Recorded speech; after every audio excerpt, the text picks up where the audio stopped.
In February 2016, as infection moved rapidly through the range occupied by Aedes mosquitoes in the Americas, WHO declared that Zika infection associated with microcephaly and other neurological disorders constituted a public health emergency of international concern. By the start of February 2016, local transmission of Zika infection had been reported from more than 20 countries and territories in the Americas, and an outbreak numbering thousands of cases was underway in Cabo Verde in Western Africa.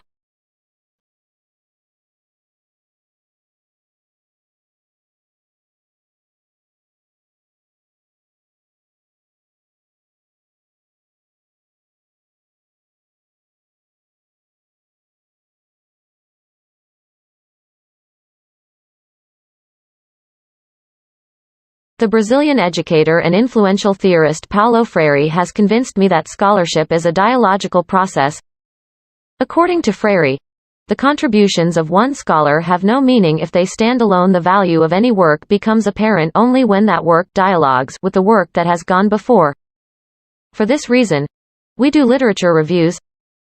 For this reason, we include in our manuscripts an implications section.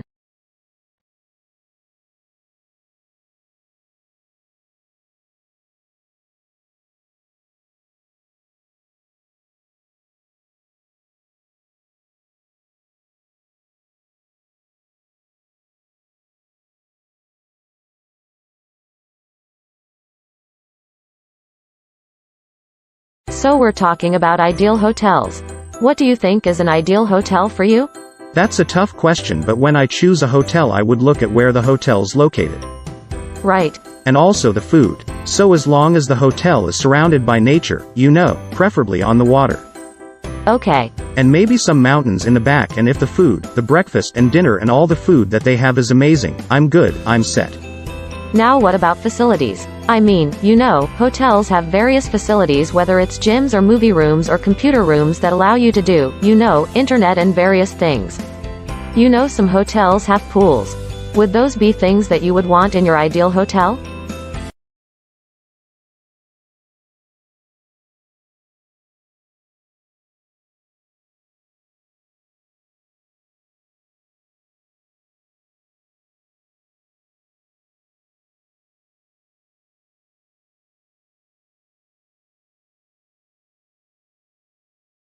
One seminal difference in policy remains. The coalition has not matched what is Labour's most important innovation promise. That is to bring together responsibilities for innovation, industry, science and research under one single federal minister. Innovation responsibilities currently lie within the powerful Department of Education and Science, and while there is a separate industry department, it has little influence within cabinet. This has hampered policy development and given Australia's innovation policies a distinctly science and research bias. It is the scientists rather than the engineers who call the tune in innovation policy in Canberra, so it's no surprise our policies are all about boosting government-funded research and later commercializing their results.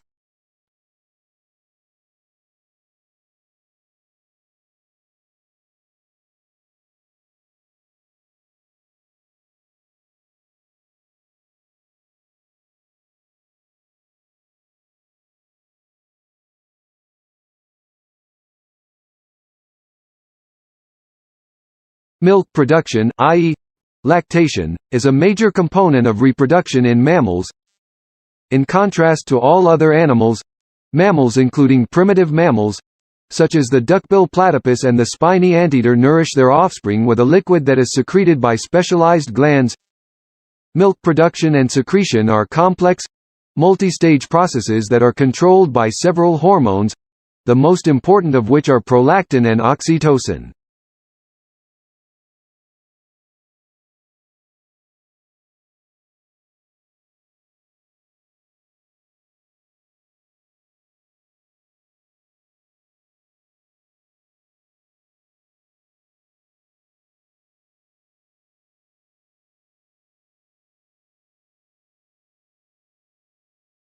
There are few studies on research training programs within the realm of Asian American health disparities.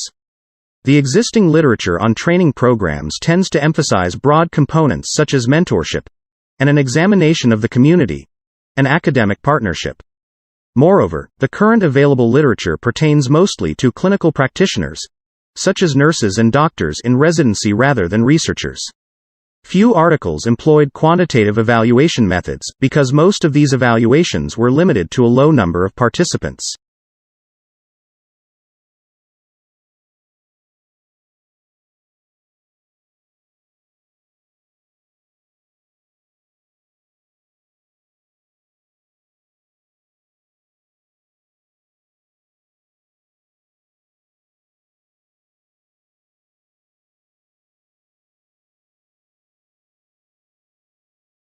Group-based microfinance schemes attempt to harness the collective power of mutual support, with members pooling their savings and making small loans to each other so that they can set up small businesses.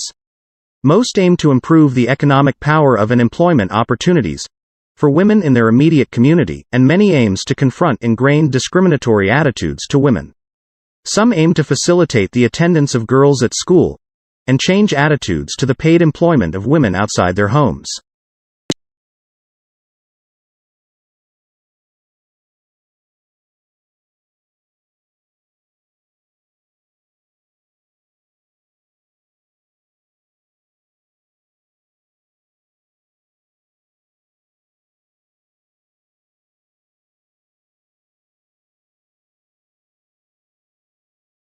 Text doesn't capture a person's interest immediately in the same way that images do. Interesting scenery, groups of people, animals, instructional photos, all of these can help keep someone on your blog long enough for them to be engaged by your writing. If you use relevant images, they can also help signal the content of your post to a reader. This helps them decide right away whether the post is right for them. Since there's so much free and legal content available, you should be using images in every post.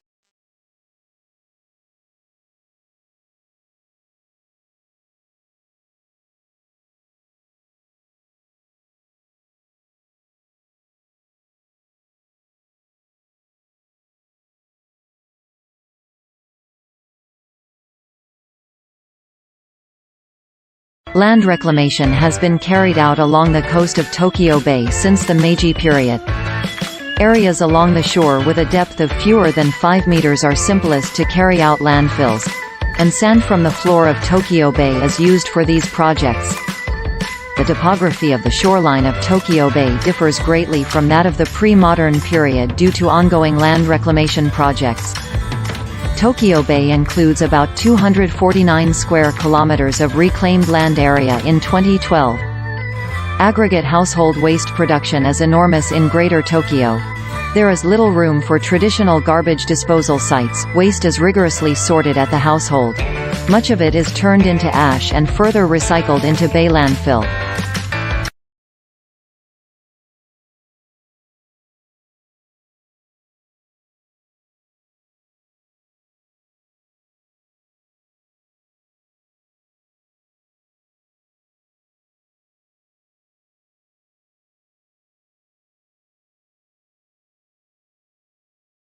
Understanding migration was conceived in response to numerous requests from educators and curriculum specialists concerning the presentation and discussion of issues related to human migration in the social studies classroom.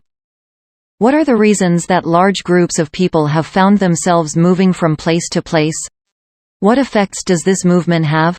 And most importantly, how can such a fluid and nebulous concept be presented in a classroom in an easy-to-follow manner with clear lesson objectives and outcomes? Regional case studies were chosen to address these and other essential questions. Where possible, we have used primary source documents to present the information in each case study.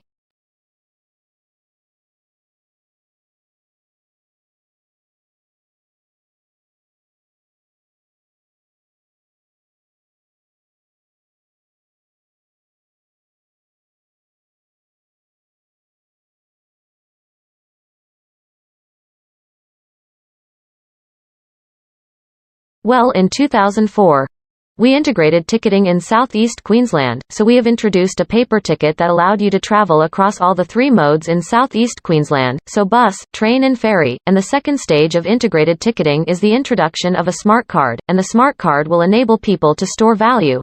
So to put value on the card, and then to use the card for traveling around the system.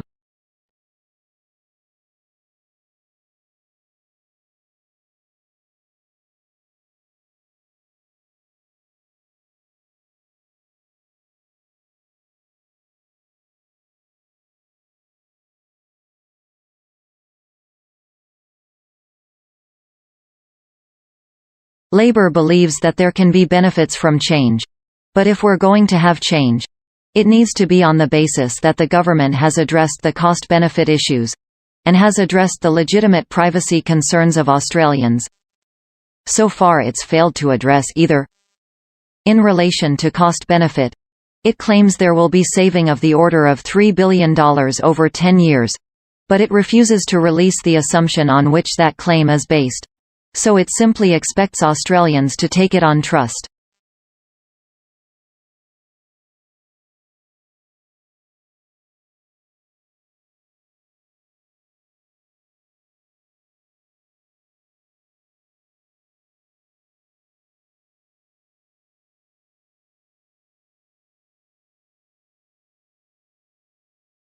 One of the drawbacks of staying with the same organization is that the person may get stuck doing the same job year after year. In some cases, this can lead to boredom and disillusionment. Moving from one organization to another can be a strategic decision in order to have variety and acquire a range of skills and experience. The person may be incredibly knowledgeable in a range of fields by working in different organizations.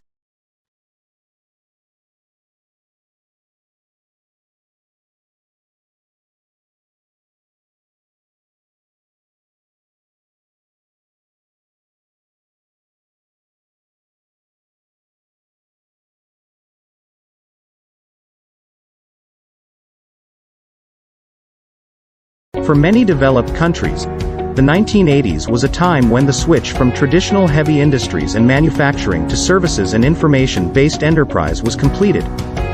This led to widespread changes in employment patterns in these countries, as well as having profound social effects. In fact, it isn't going too far to say that there was a basic transformation in the whole culture, which can still be observed today.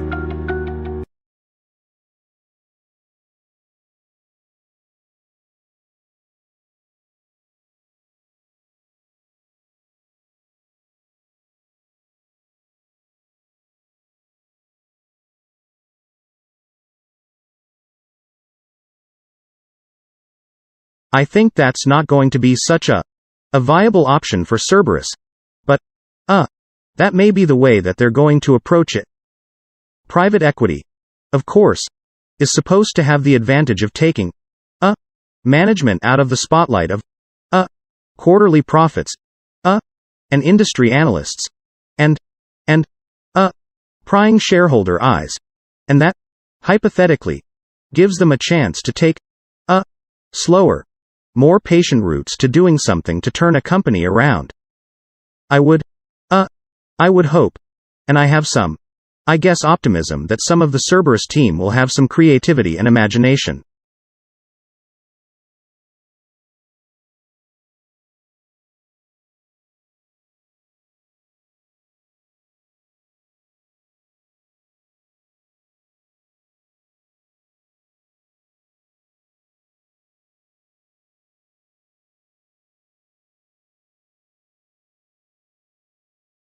Some years ago, Bjorn Lomborg, a young Danish statistician, published a book called The Skeptical Environmentalist. It became a bestseller and generated a lot of heat. Lomborg was attacked, abused and accused of all manner of things, not because he denied the fact of global warming, in fact, he affirmed it, but because, on his analysis, the devil and, he says, a lot of deviousness was contained in the details presented concerning the size of the problem and what were the most responsible steps to take in the face of global warming.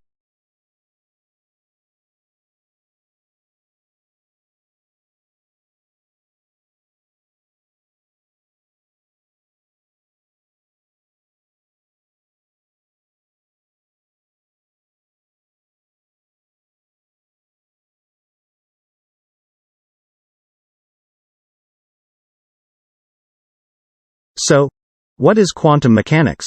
Even though it was discovered by physicists, it's not a physical theory in the same sense as electromagnetism or general relativity.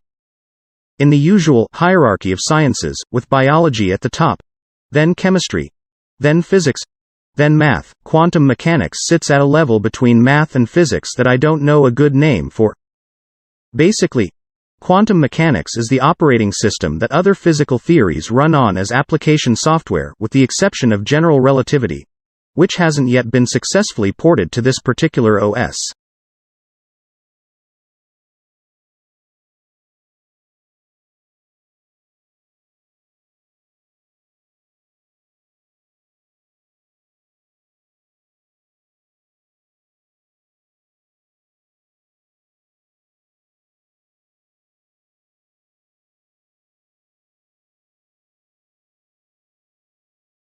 Upper Air Laboratory, Bangalore has upgraded the pilot balloon (PB) observatories at Gangtok, Pune and Ratnagiri into GPS-based radio sounding (RS) radio wind (RW) observatories. Previously these PB stations were observing upper air profile of wind direction and wind speed employing optical theodolite manually. After upgradation, these stations will capable of getting upper air profile of temperature, humidity, pressure, geopotential height, wind direction and wind speed automatically to 35 km height.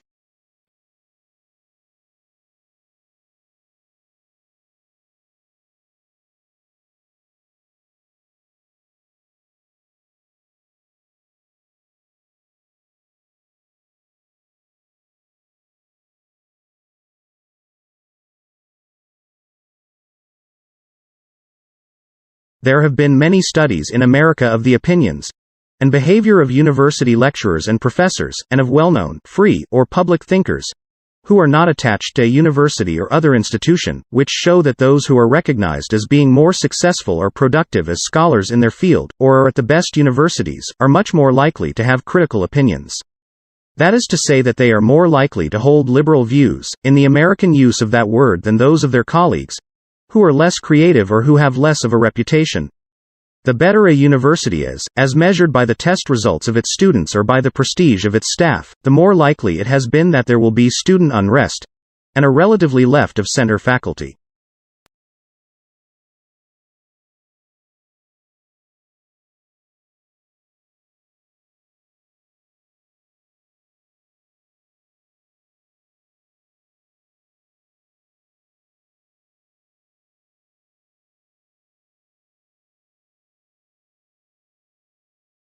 Are you studying anything new these days? Well, I have started to study about astronomy. Oh cool. Yeah, I really like stars. Me too. They are really pretty. I like to watch stars at night at my house, because there is really less light, but I do not know about the constellations. So, is there anything that you have been studying these days? Recently started to study cooking. Cooking.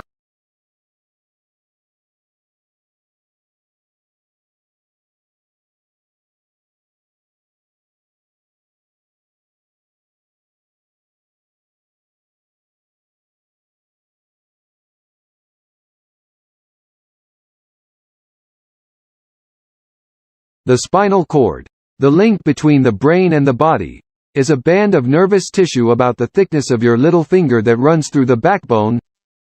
Nerve cells called motor neurons convey electric impulses that travel from the brain to the spinal cord, branching off at the appropriate point and passing to the various parts of the body. Similarly, sensory neurons transmit messages from organs and tissues via the spinal cord to the brain. But the spinal cord also functions without the brain having to intervene. It alone controls those actions called spinal reflexes that need to be carried out very fast in response to danger.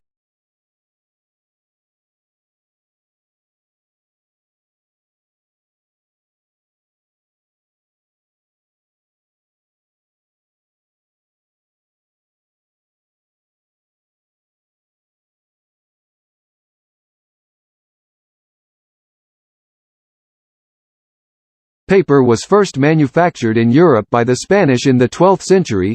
although it had been imported since the 10th century. Around the year 1276, a mill was established at Fabriano in Italy.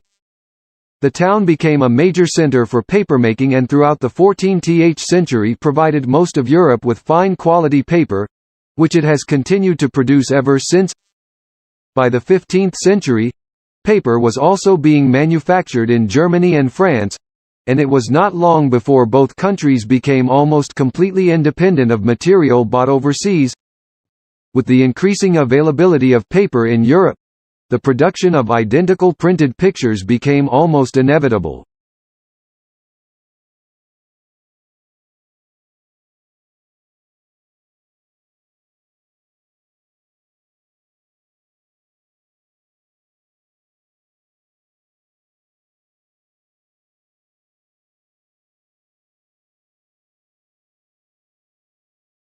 Before farming was introduced into Scotland, people jived by hunting, fishing, and gathering wild foodstuffs. This way of life meant that they usually didn't settle permanently in one place, but were to an extent nomadic, moving about in search of a livelihood, perhaps returning to the same places at certain times of the year. It is believed that the islands of Orkney were known to these people, but, so far, only a few tools have been found to verify this. This is because coastal erosion has destroyed many ancient sites, and these may have contained relics of some of this earliest pioneering colonists.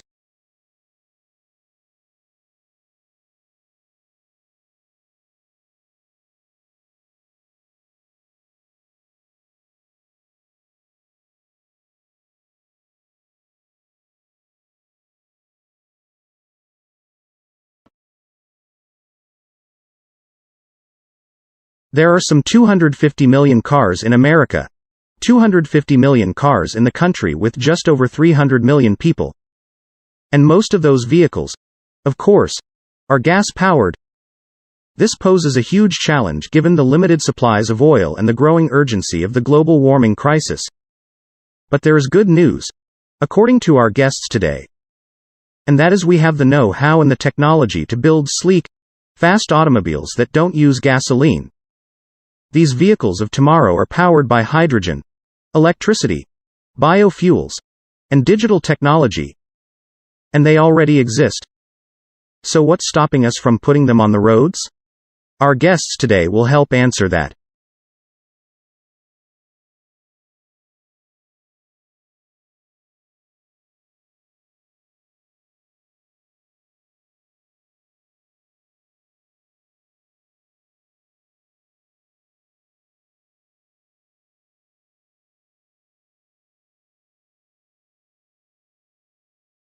Higher interest rates have knocked investors' confidence in putting their money into property.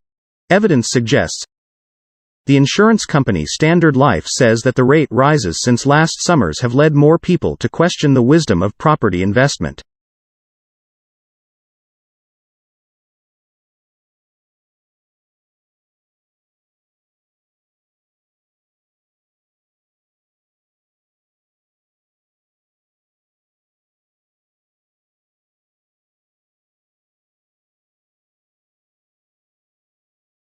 So a virus is something that you can't see by normal light microscopy.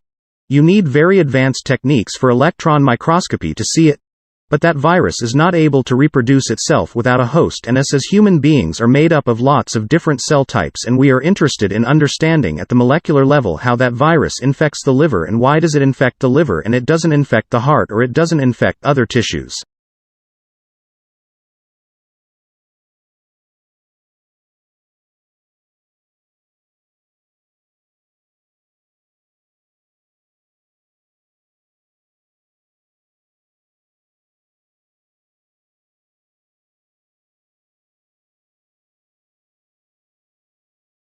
Financial markets swung wildly yesterday in frenzied trading market by further selling of equities and fears about an unraveling of the global carry trade. At the same time, trading in the European credit markets in London was exceptionally heavy as traders frantically reassessed their appetite for risk, prompting wild swings in the prices of the key derivatives. It was the third day of frenetic activity in the European credit markets, suggesting that equity market swings were prompting a wider repositioning of investors in a host of asset classes.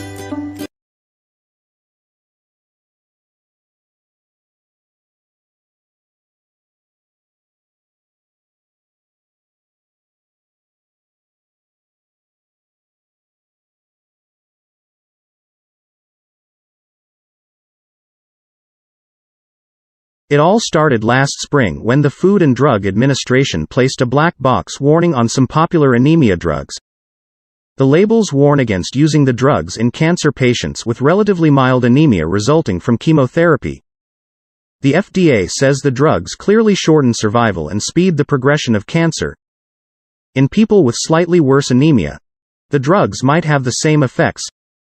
To Barry Straub, Medicare's chief medical officer, the message was clear.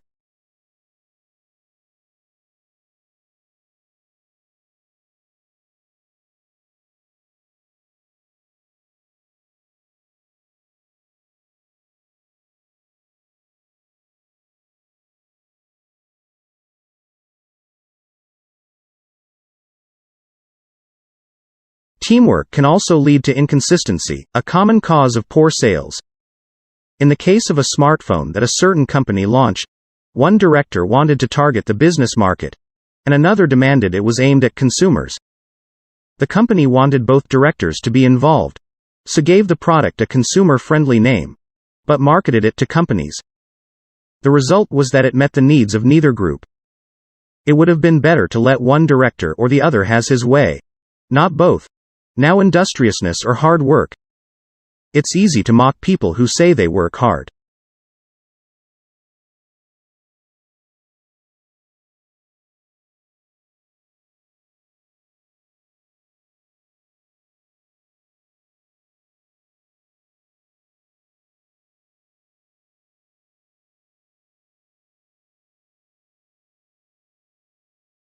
According to the Roman Catholic Church, individuals of the purest faith remain in a lifelike state after deaths. Their bodies resist decomposition for centuries.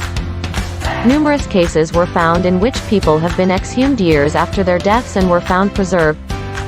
The Church viewed this as a measure of sanctity, and incorruptible people whose bodies miraculously resist decay were canonized by the Church. Incorruptibility became a component of canonization, the process of becoming sainted.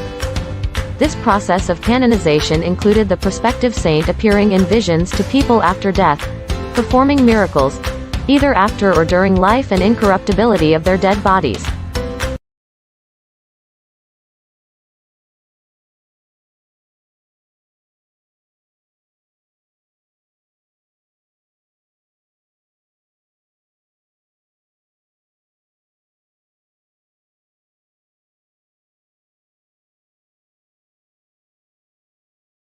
Welcome to Takeaway Science, another in the series of short podcasts produced by Blast at the Open University. Now be warned, there is more than a hint of chemistry in the 3 sequences that make up this particular podcast. Later on, we will catch up with Ian Baines, a student studying molecular sciences with the Open University. Then OU chemistry professor, Peter Taylor, gets to tell us about his involvement with OU science broadcasting on the BBC. But first of all, I am going to talk with another OU chemistry academic, Dr. Sotiris Misailidis, about his research into cancer. But I started off by asking Sotiris what his research involved.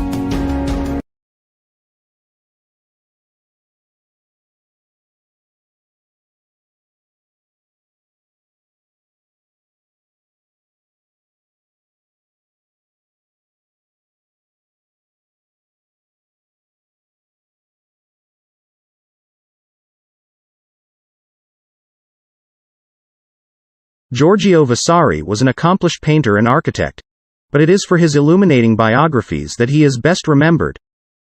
He traces the development of Italian art across 3 centuries to the golden epoch of Leonardo and Michelangelo. Great men and their immortal works are brought vividly to life, as Vasari depicts the young Giotto scratching his first drawings on stone, Donatello gazing at Brunelleschi's crucifix, and Michelangelo's painstaking work on the Sistine Chapel, harassed by the impatient Pope Julius II.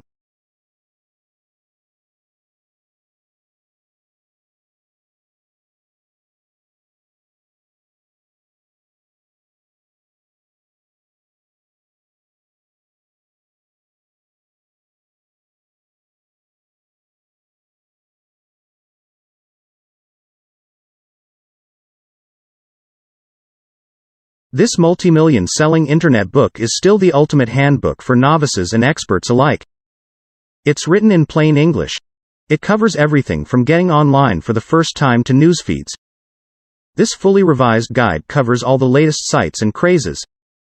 Whether you've never sent an email or you just want to keep up with the latest developments, this is the book for you.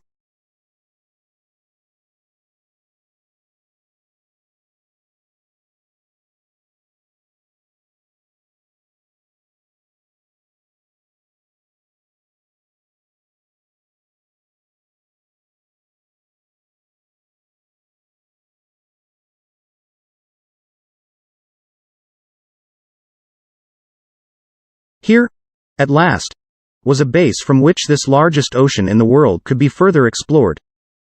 Many questions were still unanswered. How large was the ocean? And how many undiscovered lands did it hold? Way out in the ocean, not far from Tahiti, did there lie a mysterious continent? Surely, if it existed, it would be inhabited, perhaps densely inhabited.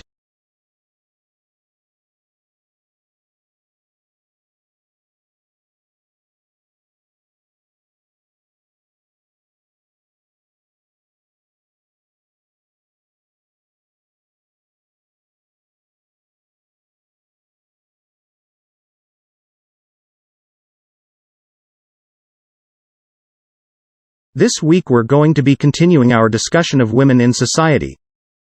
Last week we looked at a number of issues relating to women in education. If you remember, we discussed women both at school and at university. Today we're going to be considering the roles that women play in the workplace. Again, we'll start by taking a historical perspective, and inevitably you'll find that many of the same events that impacted on women in education also had a major influence on their working lives. In the second half of the lecture, I'll concentrate on the situation in Europe today, and I'll invite you to suggest how you think things are likely to develop over the next decade. Okay, so let's get started.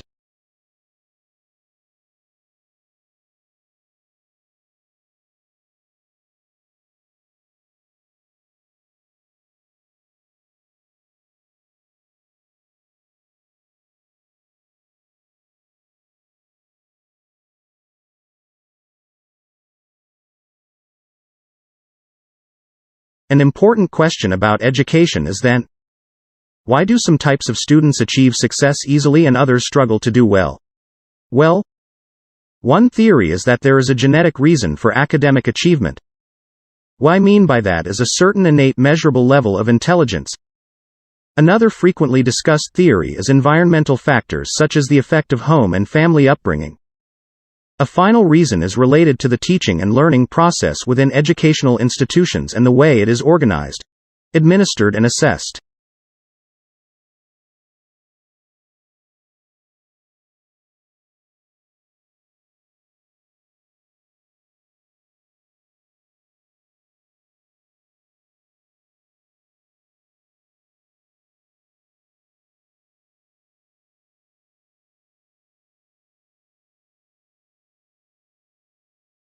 To be honest, the biggest problem for most undergraduate students, in terms of academic writing, is not only adapting to a far more structured and formal style, but also learning how to ascertain the difference between important, valid information and unnecessary or even irrelevant material. In my experience, I would say it takes students their first year, if not longer, to appreciate what is required and to start to implement those requirements in their writing. What they really should be doing, if they are struggling with written assignments, is to seek help from the excellent support services which are available at the university.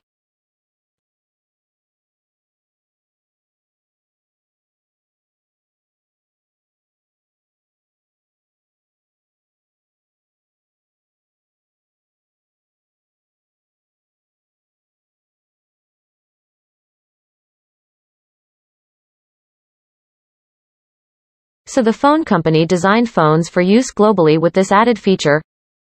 Ethnographic research has also been carried out in computer companies. In one company, IT systems administrators were observed for several weeks. It was found that a large amount of their work involved communicating with colleagues in order to solve problems, but that they didn't have a standard way of exchanging information from spreadsheets and so on. So the team came up with an idea for software that would help them to do this.